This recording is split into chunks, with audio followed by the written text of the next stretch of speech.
Em instantes, daremos início a mais uma entrevista do canal de podcast O Marqueteiro.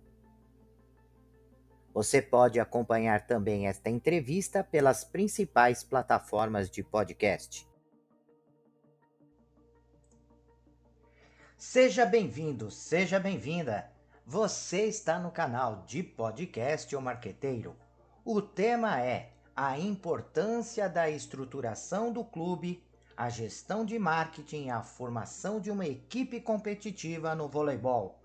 Para tratar desse tema, o nosso convidado é Renan Dalzotto, que tem uma extensa trajetória como técnico de equipes de vôlei, o que lhe conferiu uma visão privilegiada do esporte como um todo.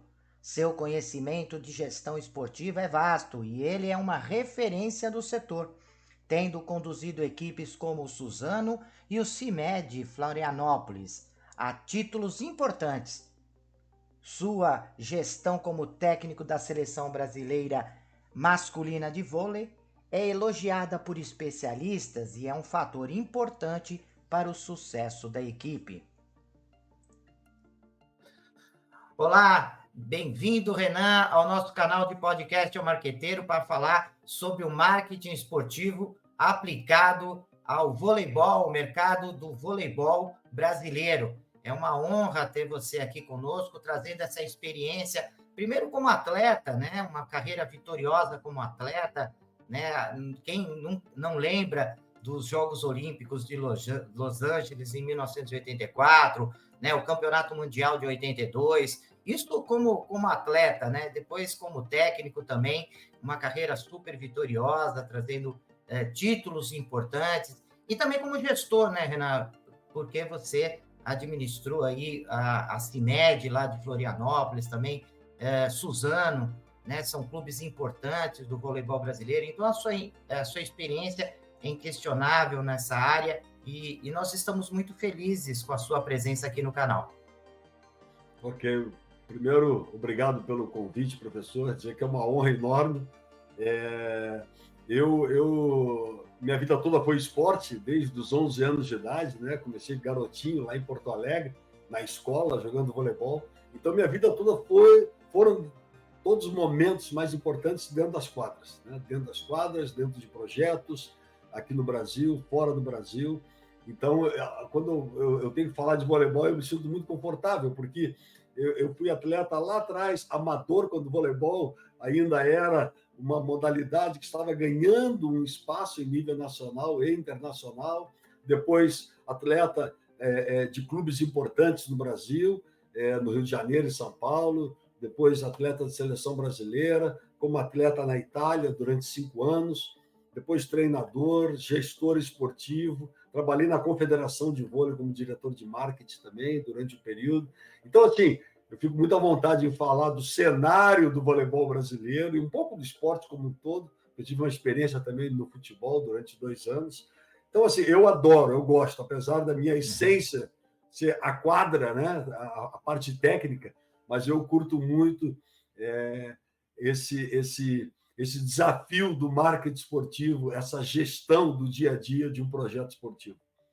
Renan, aproveitando já que você falou de cenário, como é que você vê o cenário atual do marketing esportivo no vôlei em comparação com as outras modalidades esportivas? Eu falo isso, Renan, porque o voleibol sempre teve algumas referências e foi até à frente do seu tempo em algumas questões, principalmente quando o Banco do Brasil patrocinou a seleção brasileira, um trabalho vitorioso para os dois lados, né? Porque o voleibol ganhou muito com o patrocínio do Banco do Brasil e também o Banco do Brasil se beneficiou muito da sua imagem, de associar o jovem, a velocidade que o voleibol tem. Então, o voleibol tem alguns atributos extremamente interessantes para as empresas que patrocinam. Mas, assim, de quem está fora, parece que deu uma parada, né? Deu aquele arranque com várias questões, principalmente trazendo nomes de marcas, de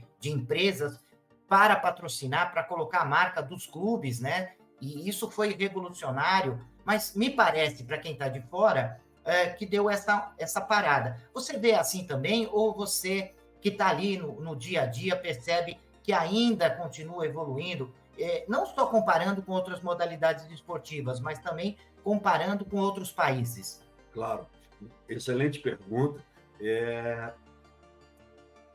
Nós temos que ver por vários ângulos, né?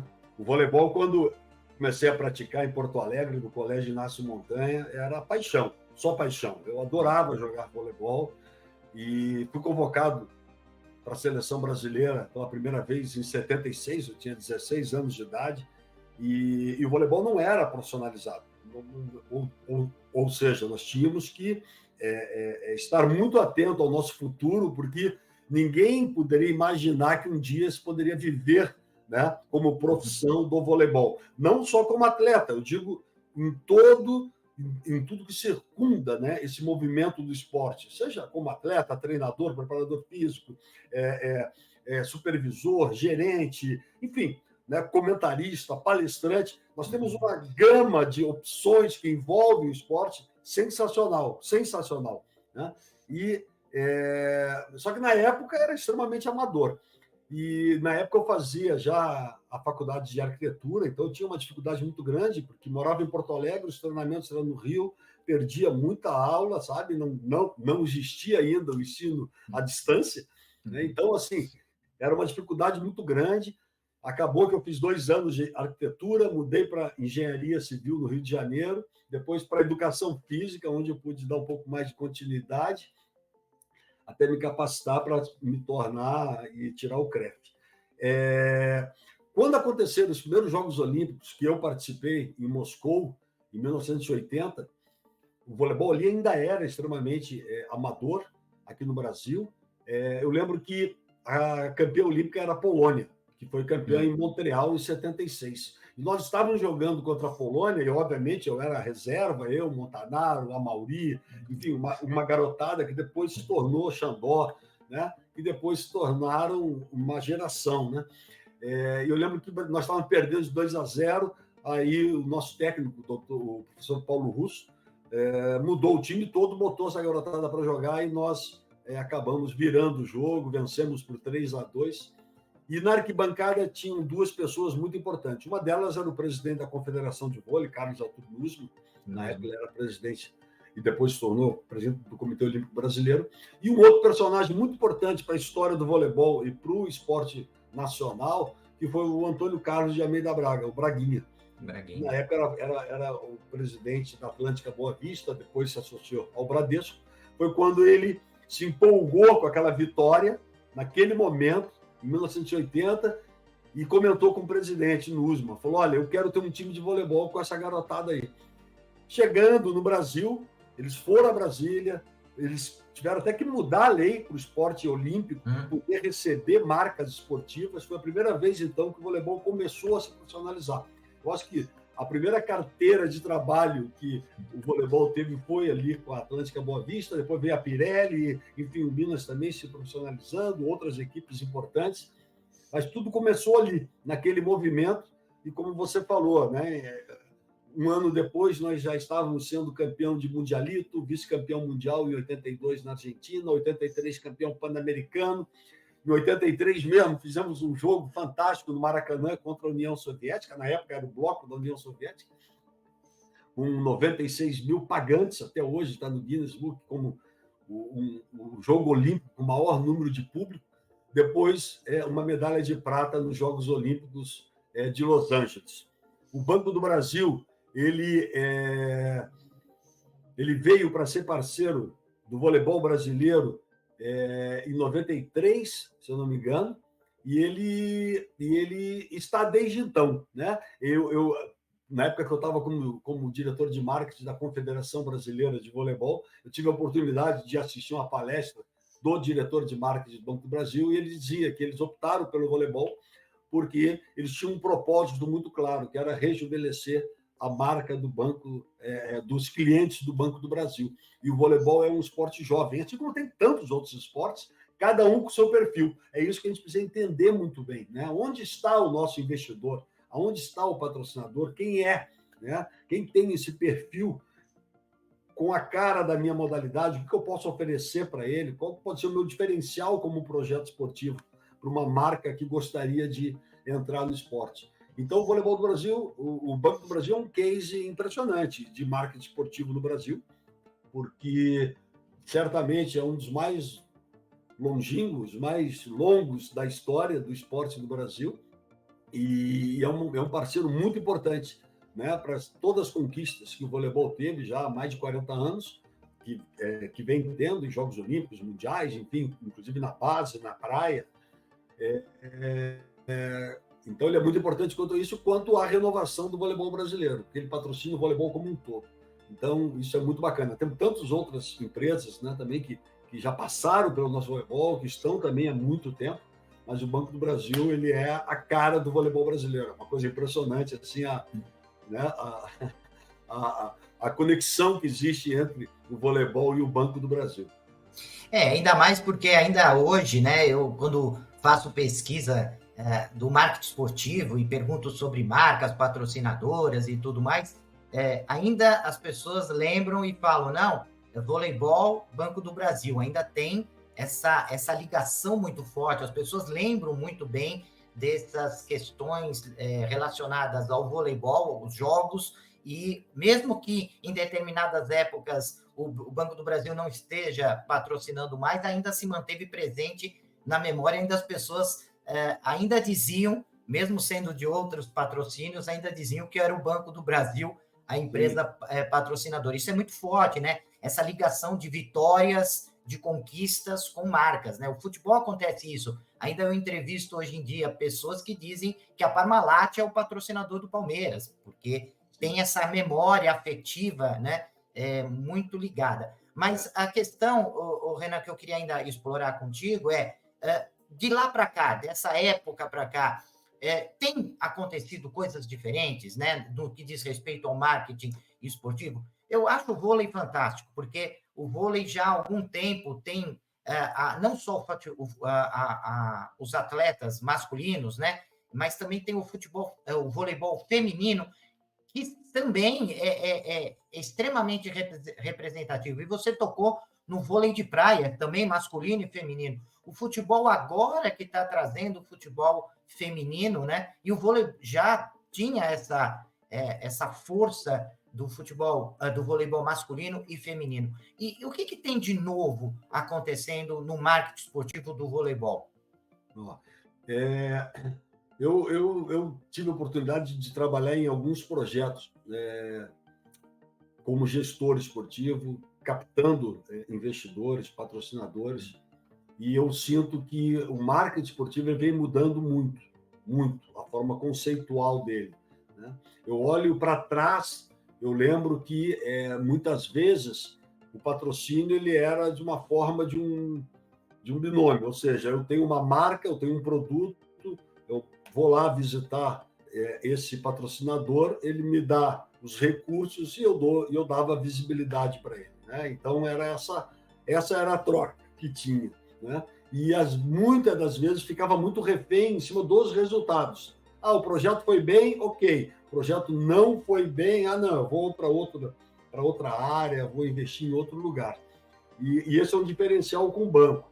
O nosso contrato, né, a nossa relação com o banco é uma relação extremamente saudável, porque ela não está vinculada somente nos resultados, só na performance. O voleibol brasileiro tem uma série de entregas para fazer à marca do Banco do Brasil, aos clientes do Banco do Brasil, aos colaboradores do Banco do Brasil. Toda vez que a gente viaja, a gente tem essa integração quando tem jogos, né? Nós temos jantares com eles. Então, tem uma série de coisas que são muito positivas para o fortalecimento, né, dessa parceria que está sendo tão saudável. Muito bem. Quanto ao marketing esportivo que sempre sobreviveu, eu entendo que sempre foi dessa forma, né? E eu vejo hoje que as coisas estão mudando bastante, assim, né? Nós temos que estar muito atentos, assim. O voleibol é uma modalidade esportiva que ela vem se atualizando muito rapidamente com tudo que acontece, desde as regras dentro da quadra, as regras de marketing, né? Quanto aos parceiros que chegam dentro do voleibol. Uma das características do voleibol que hoje nós temos assim excelentes profissionais trabalhando. Né? Que eu vejo a diferença do esporte olímpico para o futebol é que o futebol ele pode mudar o treinador, o presidente do clube, muitas vezes o ídolo do clube muda, mas a camisa é mais forte que tudo isso. Né? O clube é mais forte que tudo isso. O projeto continua fortalecido, mesmo perdendo algumas peças. O voleibol, ele ainda, e eu falo isso também com reflexo em outras modalidades olímpicas, no caso do voleibol, ele ainda depende muito das pessoas. Então, nós precisamos de pessoas com boa formação, pessoas capacitadas para estarem à frente dos projetos. Então, nós podemos dizer que hoje nós temos projetos que são, sim, projetos que têm uma identidade e uma história muito bonita, como o Minas Tênis Clube, o Pinheiros, mais 2, 3 clubes. O restante são projetos que dependem muito de pessoas, né? Como, por exemplo, o Zé Roberto o Zé Roberto Guimarães. O projeto é ele ali que viabiliza em Barueri, como o Luiz Omar em Osasco, o Bernardinho no Sesc Flamengo. Ele é a pessoa que consegue, né, fazer com que as coisas aconteçam. O Giovanni Gávio no Sesc no Rio, agora aqui em Joinville, um projeto muito bacana.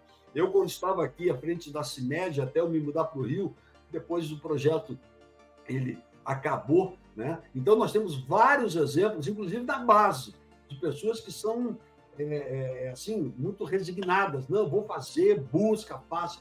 Então, ainda nós estamos dependendo muito de pessoas, seja na área da formação, como na parte de viabilizar. Mas tem uma coisa boa, nós temos pessoas extremamente competentes ainda, né? Eu citei todos aqui, claro, os mais relevantes, mas nem os mais relevantes, mas citei alguns que vieram na cabeça, mas nós temos, assim, vários profissionais que trabalham hoje no voleibol, tanto na parte técnica como na parte de gestão, que conduzem muito bem, né, esses projetos atrás. E a gente entende que, é claro, que o mais tranquilo e o mais conservador é a situação do marketing esportivo tradicional, que é a forma de um binômio, que eu estava falando aqui. Só que hoje a gente percebe que com as redes sociais, com tudo que acontece com uma velocidade muito grande no Brasil, entrou um terceiro componente importante nisso tudo. Né? Eu acho que o projeto esportivo, e aí vai um recado importante para os acadêmicos e as pessoas que gostariam de trabalhar com esportes olímpicos, estar sempre muito atento ao seguinte: tudo bem, vamos captar recurso e vamos dar uma visibilidade bacana para o nosso investidor. Mas, na verdade, esse investidor hoje, que não é mais só patrocinador, esse investidor, ele procura algo para a sua empresa, ou seja, o que eu posso ser de diferente, o que eu posso oportunizar para ele com o meu projeto, com as minhas ferramentas, que vai fazer diferença no dia a dia da empresa dele. Então, você precisa entender um pouco também, toda vez que vai bater na porta de alguém, né? Olha, vim aqui, né, trazer um projeto muito bacana, melhor que o projeto seja, ela tem que fazer sentido para a empresa que você está indo. Então, conheça muito bem a empresa antes, tente perceber, né, quais são os caminhos que ela está tomando, quem é o público-alvo, qual é a região de atuação dela, né, qual é a dor dela, para ver se tem sentido com o teu projeto. O que você pode oferecer para ele, para dizer, cara, nossa parceria vai mudar nisso para você. Pode ser fortalecimento de marca, pode ser fixação de marca, pode ser trabalho que vai motivar os profissionais da empresa, pode ser para gerar mais vendas, né? Pode ser para captar mais alunos para dentro de uma instituição de ensino. Ou seja, você tem que entender, né, qual é a necessidade deles e o que você pode oferecer. E cada vez mais, tem uma coisa muito importante, professor, muitas vezes, na ânsia, né, de se fazer um projeto grandioso para tentar entregar mais para esses patrocinadores, investidores, muitas vezes a gente perde um pouco a mão e transforma o projeto maior do que a empresa. Não é maior numericamente, mas de imagem. De imagem. Então, muitas vezes, nós temos vários exemplos disso, né, de empresas que entraram e o time ficou mais conhecido que a marca da própria empresa, né? Então, vou dar um exemplo. Lá atrás tinha um time que chamava Olímpicos. Olímpicos, voleibol, tudo, fizeram uma pesquisa. O que é Olímpicos? Olímpicos é um limpinho de vôlei. Não, o limpo é a marca de um tênis. Tanto que eles finalizaram o projeto, e eu digo isso com muita... Porque esse projeto acabou vindo para as minhas mãos aqui na Unisul, em Florianópolis. Nós demos continuidade, mas mudou o nome, e eles mudaram a estratégia, porque o projeto acabou ficando mais importante. Então, o gestor ele tem que entender que esse projeto, sim, ele tem que estar forte, ele tem que ser percebido como uma ferramenta muito legal, mas é sempre uma ferramenta de apoio para a empresa, né? Então, esse projeto tem que ter conexão com a empresa. Então, por exemplo, eu vou dar 2 exemplos, né? Um projeto que eu fiz aqui, que foi da Unisul, um projeto de uma universidade, que quando nós começamos tinha 8 mil alunos, e 8 anos depois estava quase 25 mil alunos. Foi por causa do voleibol? Não, até nosso amigo em comum, o Nicolas, o professor Nicolas, participou desse projeto também. Mas claro que o esporte ajudou também, né, a marca Unisul ser percebida. Mas o nosso projeto ele era todo direcionado a atletas que tinham a condição de um dia participar do mundo acadêmico, ou seja, frequentar uma universidade, teria bolsas disponíveis, que faria sentido com aquilo. E nós fizemos um projeto interno muito legal, que era de atrair os parceiros da própria universidade, que eram clientes da universidade, e gerava cada vez mais negócio para eles, e eles eram parceiros do projeto esportivo. Na CIMED foi a mesma coisa. Desculpa.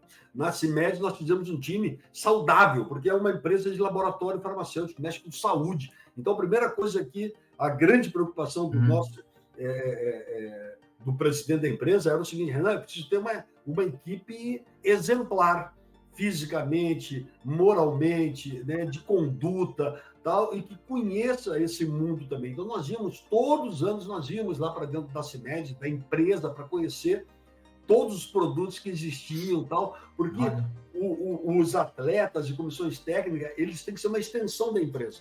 Né? Então, você começa a fazer sentido a empresa, sabe? E aí viram projetos mais longos, né? Então, a CIMED durou 8 anos, fomos tetracampeões brasileiros, enfim, são projetos muito bacanas. Tive a oportunidade de conhecer e participar também do projeto da Brasil Telecom Feminino, que era no Rio de Janeiro, depois trouxe para Santa Catarina também, duraram muitos anos. E é natural, uma empresa que vem... O Banco do Brasil é uma coisa à parte, é um case espetacular. Mas quando uma empresa investidora fica dentro de um projeto 6, 8, 10 anos, já se torna um case muito importante. Nós ficamos muito preocupados quando uma empresa vem e fica 1 ano. Nós precisamos entender, né, o porquê que essa empresa saiu. E essa é uma preocupação da Confederação Brasileira de Voleibol, do Departamento de Marketing, dar esse suporte sempre para fazer com que as empresas venham para dentro do voleibol e tentem permanecer, né, por bastante tempo. Porque ali, sim, nós temos... E é claro que... E uma coisa interessante, vou até mudar um pouquinho, se a gente olhar para trás, como é que o marketing esportivo ele vem meio como ondas, né? Como ondas. Então, por exemplo, se olhar lá atrás, teve um período que foram só de universidades. Então, nós tínhamos a Unisul, nós tínhamos a UBRA patrocinando, a UX, nós tínhamos várias universidades no Brasil patrocinando o voleibol. Aí depois você vê, puxa, vários bancos patrocinando, Santander, o BEG, lá Banco de Minas Gerais, tinham vários bancos que estavam dentro do voleibol que apoiavam. Depois vieram as teles, várias teles também entrando, e tudo ao mesmo tempo, sabe? Depois vieram os laboratórios farmacêuticos, vários laboratórios farmacêuticos também dentro do esporte. Então, é uma onda interessante que tem que se ver, né? Teve uma época que era dos frangos também, a Chapecó. Então, assim, muito interessante isso, né? Que uma atrai a outra. Então, tudo isso nós temos que estar muito atentos, né? Todos que gostariam de participar desse mundo da gestão esportiva tem que estar muito atento também à história e perceber o que está acontecendo de novo, né? E buscar sempre novas soluções, né? Eu gosto muito por isso eu estou muito agradecido de estar aqui hoje. Eu gosto muito de falar sobre isso, porque toda vez que a gente participa, né, de um evento desse, a gente aprende muito também. Então, é muito legal a gente ficar atento ao que está acontecendo no mercado, porque muitas vezes você vai ver uma palestra, o cara vai falar sobre, sei lá, um projeto sobre música. Pô, mas nada a ver comigo. Não, se você olhar a essência do projeto, vai ter coisa que vai ser compatível, ou muitas vezes até dizer, não, mas isso eu poderia fazer de forma diferente. Então, tudo na vida pode ser um grande aprendizado. Basta da maneira que você percebe as coisas, da maneira que você está atento e aberto a captar, né, as boas informações. Renan, você está trazendo coisas assim extremamente importantes, e uma delas que eu consegui pensar de tanta coisa interessante é essa ligação entre a empresa e patrocinadora e o clube, né? Porque você pode patrocinar um clube, mas você pode patrocinar um atleta, você pode patrocinar um campeonato. Assim, existem muitas possibilidades de patrocínio, e você falou da questão do planejamento, né? O quanto esse planejamento da empresa, né? Os objetivos que a empresa quer atingir, os resultados que ela pretende, o propósito dela. Você falou muito, várias vezes, sobre o propósito da empresa, se está ligado com o propósito daquele clube, daquele jogador, né? E esse trabalho de planejamento conjunto, que muitas vezes nós não enxergamos em outras modalidades esportivas, né? É quase que uma caixa preta, porque você não sabe se você patrocinar um determinado clube e daqui 2 meses o principal atleta é vendido e a empresa fala, poxa, mas peraí, eu investi todas as minhas fichas aqui nesse clube e você vendeu o principal atleta, o principal jogador. Nós sabemos que o esporte tem riscos, né? O atleta ele pode se machucar, enfim, pode acontecer muitas coisas. Mas é bacana ouvir de você que o voleibol tem essa preocupação de um planejamento conjunto e que muitas vezes nós não enxergamos isso em outras modalidades esportivas, né? Esta caixa preta dos dois lados. A empresa não quer abrir muito quais são os objetivos, os resultados, o que pretende, e também, do outro lado, a modalidade esportiva também não quer falar muito do que planeja, né? Então, aumenta muito os riscos, e por isso que afasta, às vezes, o patrocínio, né, Renan? Claro, claro. Não, perfeita a colocação. Nós tivemos casos já no voleibol, e isso nos deixa preocupado. Eu digo isso sempre que a gente tem uma conexão muito grande entre essas pessoas que fazem a gestão do esporte. A gente conversa muito sobre isso, e hoje Saquarema, que é o nosso grande centro de treinamento, serve muito para isso, né? Muitas vezes nos reunimos lá para conversar, não só da parte técnica, mas também dos caminhos que o voleibol está seguindo no sentido de investimentos e tudo mais. Porque o voleibol, se a gente olhar para a história do voleibol, inclusive hoje, nós temos grandes empresas dentro do voleibol, sabe? E como fazer com que elas permaneçam por mais tempo, né? Invistam mais, cresçam os seus investimentos, né? E não ficando refém só do resultado técnico. Eu digo isso para os clubes e para a seleção brasileira. Mas nós temos também casos no Brasil, e isso é muito importante, né? Aquilo que eu falei logo no início, por exemplo, de empresas que patrocinaram uma equipe de voleibol, e parece brincadeira, professor, até hoje ninguém sabe o que era aquela empresa. Então, por exemplo, assim, é que eu não quero citar o nome da empresa, mas já teve time de voleibol muito bom, que até hoje as pessoas, inclusive do voleibol, falam assim, mas o que era aquela empresa lá que patrocinou? O pessoal não sabe nem o que era. Então, assim, é um projeto que estava só focado no resultado técnico, né? E não num resultado de parceria, de consistência, de evolução, porque ela precisa. Então, quando nós fizemos o projeto da Unisul, a Unisul ela era confundida, porque tinha outra empresa no sul do Brasil aqui, também chamava Unisul, que era empresa de ônibus. E o ônibus estava escrito lá, Unisul, bem grande, então ela tinha uma publicidade, uma visibilidade muito grande. E então a gente falava o seguinte, olha, primeira coisa, todo mundo tem que entender, né, quem é a Unisul. Então o nosso ginásio era decorado, o nosso líbero tinha os cursos na camisa, para todo mundo fazer relação, né, com, é uma universidade, sim, tal. E aí você vai evoluindo. Então, você tem que ter esse planejamento, esse plano de ação, mas sempre fazendo a 4 mãos. Ou seja, não adianta você querer dizer assim, não, eu vou entregar o meu resultado técnico, sim, entregar, porque só um vence, né? Eu vou fazer o meu melhor aqui e ok, né? eu vou estar justificando esse investimento que a empresa fez. Não, você precisa trabalhar 4 mãos. Você precisa ir para dentro da empresa, para dentro do departamento de marketing da empresa, até no desenvolvimento do uniforme, do conceito do time, da cara que o time vai ter. Se é uma empresa jovem, vamos fazer um time jovem. Né? Se é uma empresa... Então, você tem que conhecer as características, né? E mais do que isso, o propósito deles tem que ser o mesmo.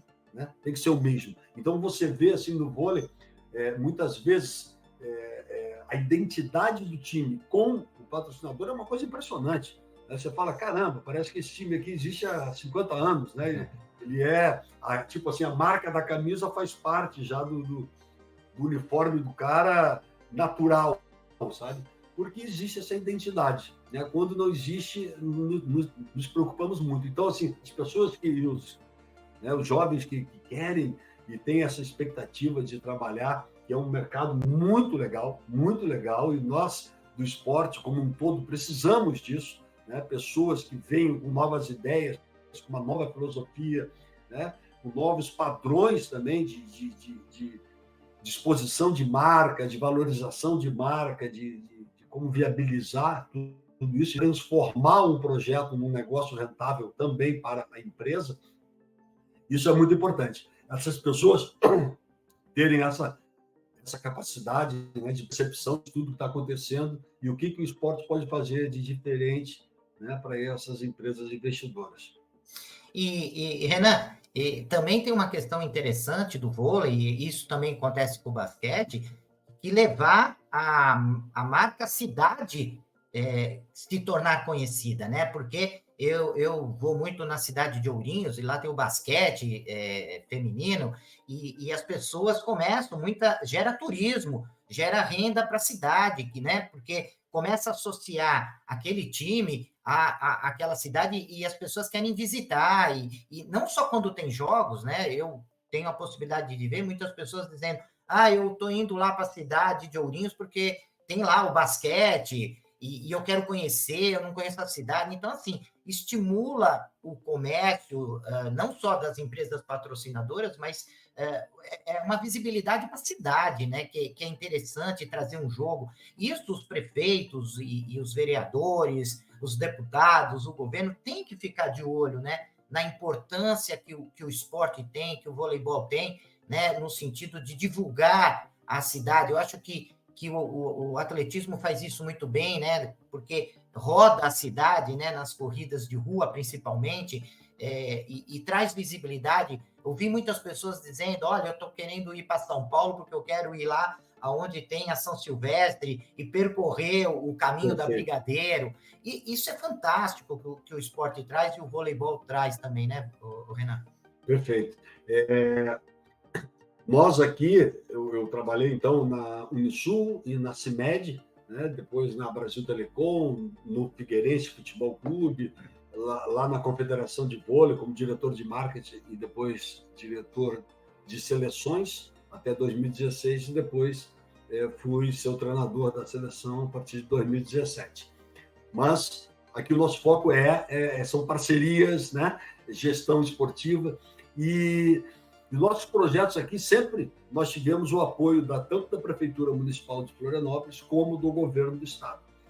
E qual que era o nosso foco aqui? E uma coisa muito importante é que quando você senta na frente, né, do prefeito ou do secretário de esportes, seja ele municipal ou estadual, a primeira coisa que eles falam é o seguinte: você vai botar a bandeirinha do nosso estado aqui, né? Eu falei: sim, isso é o mínimo que eu vou fazer, né? Isso é o mínimo, né? Então, assim, aí eles falam: não, nós podemos apoiar nisso.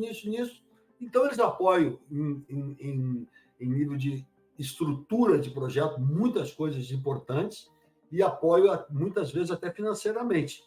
E eu sempre me preocupei também, professor, em entregar um pouco mais, né? Entregar um pouco mais. Então, eu dizia para ele: puxa, mas eu quero dar mais para vocês. Eu gostaria que o projeto ele fosse também para a cidade de Florianópolis e para o Estado uma referência e uma até de posicionamento perante ao Brasil e tudo mais. Então, você consegue fazer com que o marketing esportivo também transforme aquela cidade, no sentido de, nós falávamos, pô, Florianópolis é CIMED, CIMED é Florianópolis. Acabou que o símbolo, né, até do nosso ginásio tinha a ponte de Florianópolis, que é um cartão de visita aqui, para identificar, porque muitas vezes a mídia fala, né, o time de Florianópolis, e não falava time da CIMED.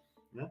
Então, existia todo um trabalho, até na CIMED, todos os jogadores tinham um media training, para que toda vez que fosse entrevistado, tinha que falar pelo menos 2 vezes o nome CIMED. Né?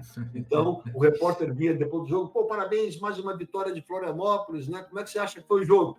Aí o atleta, ele foi treinado para isso, ele fala, não, o time da CIMED jogou muito bem, né? Tal, o nosso próximo compromisso da CIMED tá. Então, ele era sempre... Então, você começa a criar vínculos com o nome da cidade, que muitas vezes a própria imprensa chamava, junto com jogadores fixando a marca ali.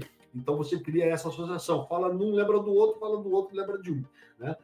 E quanto à prefeitura e ao governo, eu sempre deixei muito claro para eles que nós poderíamos entregar muito mais também para a cidade, no sentido de... E aí eles me perguntavam, tá, mas o que mais a gente poderia, né, desenvolver como parceria? Puxa, qual que é o nosso maior patrimônio dentro de um projeto desse, seja do voleibol aqui em Florianópolis, do basquete em Ourinhos, ou qualquer outro... É o conhecimento. O conhecimento que nós temos dentro desse projeto é muito grande. Né? Então, nós temos técnicos, preparadores físicos, atletas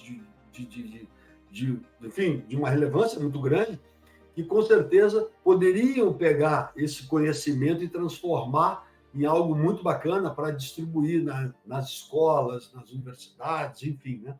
Então, assim, esse é um ponto muito legal. Nós temos que pensar sempre como viabilizar os 3 pontos. Né? Eu não posso só chegar para a iniciativa privada ou pública e dizer, me dá que eu vou botar a tua marca aqui. É pouco.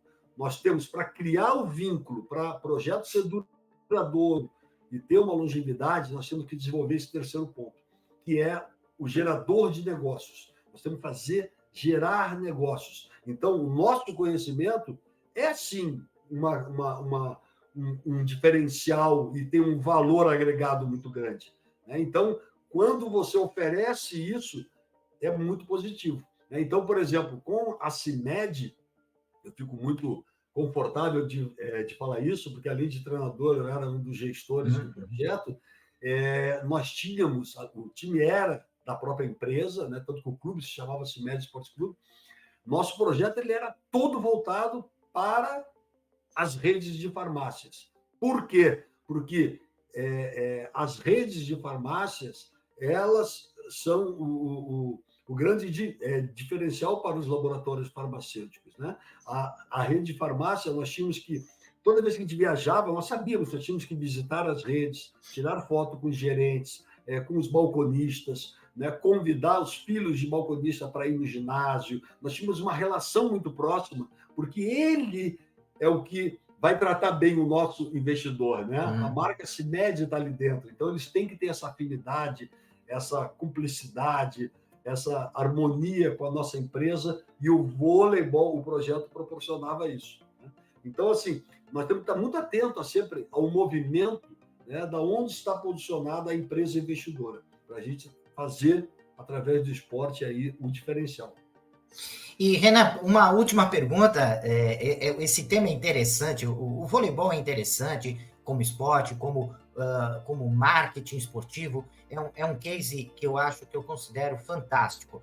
E muitas vezes nós ficamos muito voltados ao futebol, que, claro, é uma grande vitrine, né? Está na maior parte do tempo nas mídias abertas, fechadas, nos vários canais, e eu acho que o voleibol traz um exemplo muito interessante.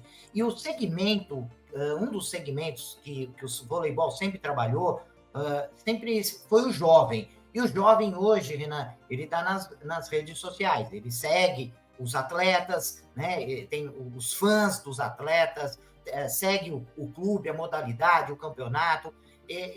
Como o voleibol está lidando com essa mídia digital, né? Porque hoje nós sabemos que às vezes você vai contratar um atleta, você vai patrocinar um clube e você olha a quantidade de seguidores que tem lá, né? E isso é um fator que acabou se tornando importante. Não só o desempenho do atleta na quadra, mas o desempenho que esse atleta tem. E nós sabemos de atletas que tem uma quantidade de seguidores que às vezes é maior do que os artistas de televisão e até mesmo maior que, às vezes, o próprio clube. Tem casos aí que o atleta, individualmente, tem o que ele posta tem uma força maior, ele pode ficar até um bom tempo sem aparecer em entrevistas, nos vários meios, mas ele está presente porque tem uma força muito grande, o que ele fala repercute na hora nas redes sociais. Como é que o voleibol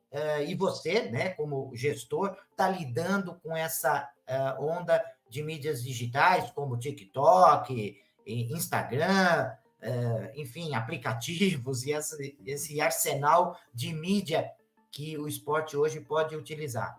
Sim. Eu acho que o marketing esportivo, a gestão esportiva é tão fascinante que a gente poderia ficar aqui o dia todo, né, falando sobre isso. Pois é. Porque tem muito assunto, né? Tem muito assunto. E com certeza o marketing digital ele veio para ficar, né? É uma coisa nova e constantemente em transformação. Toda hora aparece uma nova mídia, uma nova ferramenta. E então nós temos dois lados, né? O primeiro, quando falamos em seleção brasileira, a gente tenta monitorar bastante os atletas, porque é um período muito curto que nós temos que estar 100% concentrados ali no evento. Então, assim, é importante que ele tenha esse posicionamento e está tudo certo, mas existe algumas orientações, né? Na hora do treino, tem que deixar o celular fora, porque senão, daqui a pouquinho, no meio do treino, né? É tão fascinante tudo isso que hoje o jovem não consegue mais não estar com essa ferramenta na mão, né? Então, assim, tem algumas regras muito claras para a gente poder executar e fazer bem o nosso principal propósito ali, que é treinamento e jogar, né? Por outro lado, o atleta tem seus patrocinadores pessoais e que vale muito o posicionamento dele na mídia, né? E vale muito o posicionamento dele na mídia. Então, a gente sabe que tem vários atletas que hoje, qualquer coisa que poste, aquilo lá vira verdade. Então, assim, é muito importante esses jovens estarem sendo orientados, né? É muito importante. Por exemplo, nós tivemos já casos dentro de Jogos Olímpicos, né, de atleta postar coisa e tal, né? Quando viu, era uma marca concorrente ao patrocinador dos Jogos Olímpicos. Então, tem algumas regras que têm que ser respeitadas também, né? Então, assim, mas não é fácil você administrar tudo isso, né? Antes, essa preocupação não existia na cabeça de uma equipe esportiva, de um gestor esportivo, né? E quando eu falo gestor esportivo, o técnico tem que ser um gestor esportivo também, porque lida com pessoas, né? E as pessoas que vão fazer essa diferença. Mas, ao mesmo tempo, nós temos que entender que isso faz parte desse novo mundo, dessa nova realidade. A conexão, né? Ela é muito importante, inclusive para nós, treinadores. Na minha época, quando eu jogava, professor, nós não tínhamos informação.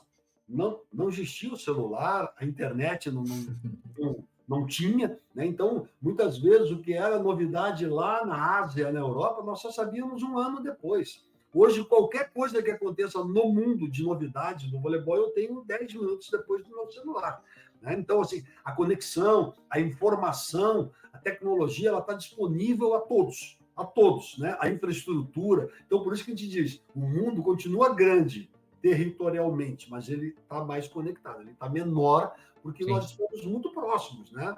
Hoje nós estamos aqui, parece que você está sentado na minha frente, né? Nós estamos lá, sei lá, 1.000 quilômetros. Então, tem amigos na Itália, eu falo quase que diariamente. Então, assim, nós estamos muito mais conectados hoje. Ao mesmo tempo, nós temos que achar um equilíbrio em tudo isso, né? Temos que achar um equilíbrio em tudo isso, porque nós lidamos com jovens, né, que estão vivendo esse momento muito mais acelerado e muito mais intenso do que a gente que fez parte dessa transformação. Então tem muita coisa assim, mas eu acho que a palavra que resume isso é tentar achar o equilíbrio, né? Então, dentro da seleção brasileira, temos algumas regras importantes que temos que ter, né? Agora, fora, é muito fora, que eu digo, no horário deles, eles têm que se posicionar, eles têm que crescer, porque é uma ferramenta importante, né? De posicionamento deles, de futuro, de visibilidade. Então, e cada um tem uma área, cada um vai para uma área, e isso é muito fascinante, é muito legal, sabe? E isso ajuda também o voleibol a crescer, né? Renan, olha como a conversa é gostosa. Você não acredita, 45 minutos de conversa e parece que eu não perguntei 10% do que eu queria perguntar, mas eu acho que abriu muito a visão dos nossos alunos de graduação, de pós-graduação. Eu acho que vai ocasionar vários estudos, várias pesquisas relacionadas ao assunto e principalmente, né, vão começar a enxergar o voleibol de uma maneira diferente por conta do profissionalismo que você apresentou para a gente, né? Não só o seu profissionalismo, que ficou evidente, mas também o profissionalismo desta modalidade esportiva, o que traz segurança para as empresas patrocinadoras. Isso é fundamental. Queria deixar esses minutinhos finais, Renan, para você colocar um contato, uma mensagem final, está à sua disposição. Legal. Dizer primeiro, um prazer enorme de bater esse papo. Por mim, a gente ficaria aqui mais de uma hora conversando, né? Porque é um assunto extremamente fascinante. O que eu gostaria de falar, né, para os jovens que estão se capacitando e até mesmo com vontade de se inserir no mundo da gestão esportiva, do marketing esportivo, é dizer que o conhecimento ele é muito importante. O conhecimento ele é muito importante. Quando eu parei de jogar, eu parei em 93, com 33 anos. Eu tinha sido já campeão no Brasil, na Europa, eleito o melhor jogador do mundo e tudo. E eu achava que isso era o suficiente para eu me tornar um bom treinador. E eu me tornei um treinador em 93, com 33 anos. Hoje eu estou com 62, vou fazer 63 em julho. Estou há 30 anos na parte técnica. E quando eu comecei a ser treinador, 2 anos depois eu percebi que o meu conteúdo não era o suficiente. Só a prática não era o suficiente. Eu tinha que ter a oportunidade de me capacitar. Foi quando eu vim morar em Florianópolis e trabalhei dentro da Unisul, de uma universidade, durante 6 anos, e ali eu pude me capacitar. Porque não basta só você ter um conhecimento muito restrito, né? Porque você lida com pessoas, você tem que conhecer, né, sobre pessoas, liderança, motivação, enfim, tomadas de decisões e tudo mais. Mas eu acho que uma coisa muito importante, então, buscar a melhor capacitação possível, né, o tempo todo. É um processo. Isso é um processo, não é que começa aqui e acaba ali. Você está sempre aprendendo, né? E segundo, é que não existe uma verdade absoluta. Mas o Renan falou isso. Mas um dia eu escutei o Bernardinho falar isso. Sim, é uma verdade talvez nossa que deu certo naquele momento, mas nós estamos buscando novas verdades. Nós estamos tentando buscar o tempo todo novos conhecimentos, novos exemplos, né? Tanto positivo como negativo. O importante é a gente ter a capacidade de entender esses modelos, esses projetos, e trazer para dentro da nossa realidade, dentro dos nossos sonhos. Então, pegue o maior número de conhecimento possível e transforme isso em algo palpável para você, para a sua realidade, para o seu momento, para o seu sonho. Maravilha. Mais uma vez, Renan, obrigado pela sua presença, por você disponibilizar esse tempo para falar com os nossos ouvintes. É uma honra, sem dúvida alguma, vai trazer uma grande repercussão. E, prezados ouvintes, até o nosso próximo podcast. Até lá. Obrigado. Olá, profissionais de marketing e gestão, estudantes e empreendedores. Você está procurando um podcast que possa ajudá-los a se manter atualizados e aprimorar suas habilidades? Então vocês precisam ouvir o podcast O Marqueteiro. Nós somos um podcast que fornece insights e análises de especialistas em marketing, gestão e negócios, tudo com o objetivo de ajudá-los a crescer e alcançar o sucesso. Cada episódio é repleto de dicas e estratégias práticas que você pode aplicar imediatamente em sua carreira ou empreendimento. E o melhor de tudo, nossos convidados são professores, pesquisadores e especialistas de mercado em suas áreas de atuação. O podcast O Marqueteiro é perfeito para aqueles que estão procurando por inspiração e informações valiosas para levar suas habilidades e negócios para o próximo nível. E se vocês gostarem do que ouvirem, não esqueçam de nos seguir nas redes sociais e compartilhar com amigos e colegas de trabalho. Afinal, quanto mais pessoas ouvirem, mais impacto causará no mundo dos negócios e da gestão. Então, o que vocês estão esperando? Vamos ouvir o podcast O Marqueteiro agora mesmo e transformar suas carreiras em empreendimento? Até o próximo episódio. Deixe seus comentários, sugestões e opiniões. E aproveite e se inscreva no canal.